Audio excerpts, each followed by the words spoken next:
Welcome to Bedtime Lore.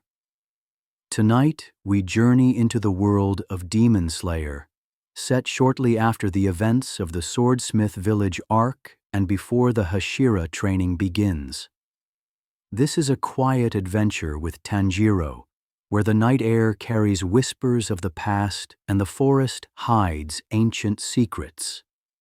Let the story guide you into calmness as we walk beside him through the mist and moonlight. The air was cool, heavy with the scent of rain-soaked leaves. Tanjiro walked along a narrow trail that wound deeper into the forest, his steps softened by the moss that blanketed the ground. The sun had long since slipped beyond the horizon, leaving only a silver glow filtering through drifting mist. Every breath he took was tinged with the earthy fragrance of the woods, each inhalation grounding him in the quiet.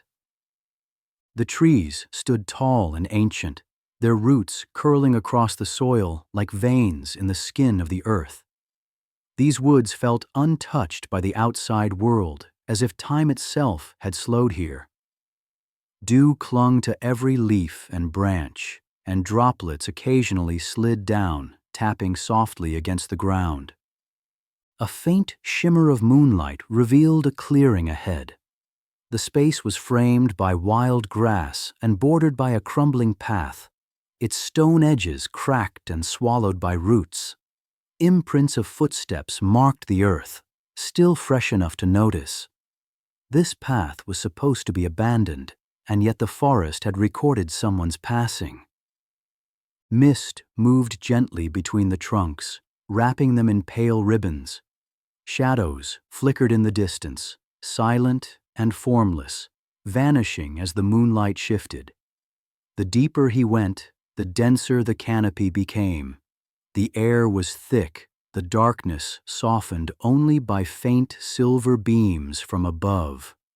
Old shrines appeared along the way, their wooden frames bowed with age, their carvings faded almost to nothing. Some were piles of stone barely holding their shape, while others stood with stubborn dignity despite years of neglect. One shrine in particular seemed almost preserved. Its carved pillars, though weathered, still displayed faint patterns of waves and fire. The roof sagged but remained intact. Tanjiro brushed his fingers over the wood, feeling the cool grain beneath a thin coat of dust.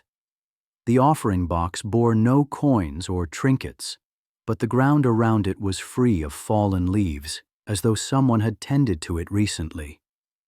The silence was deep, broken only by the faint rustle of branches far above. Then, carried through the mist, came the distant scrape of something gliding over the ground. It was slow, deliberate, and gone almost as soon as it began. The forest returned to stillness. The path narrowed as it rose toward a gentle slope. The mist thickened around his legs, swirling with each step. Then he saw it, a faint light flickering like a candle on the verge of going out. It came from the base of a stone stairway.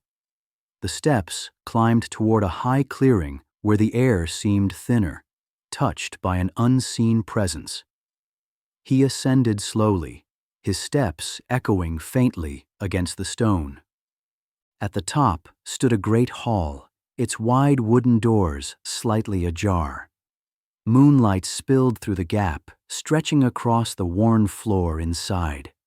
The air here felt older than the forest below, rich with the lingering scent of incense that might have burned many years ago. At the far end of the hall rested a raised platform. Upon it sat a tall throne carved from dark wood, its surface smooth with age. Rows of lanterns lined the walls, their paper torn and unlit. He stood at the threshold for a long moment. The hall felt empty, yet its emptiness was not lifeless. It was the stillness of something waiting. In the dim light, he noticed shapes along the edges of the room. Figures knelt in silence, heads bowed, motionless like carved statues. They did not stir as he moved forward, nor did their presence fade. They simply watched without lifting their gaze. The throne's carvings told quiet stories in their patterns. Waves intertwined with flames, clouds curled in deliberate spirals. At its base was a small box, half covered by an old cloth. On the cloth lay a talisman, its ink faded but its meaning still intact, the symbols belonging to an ancient breathing style long forgotten by most. The figures around the hall remained still.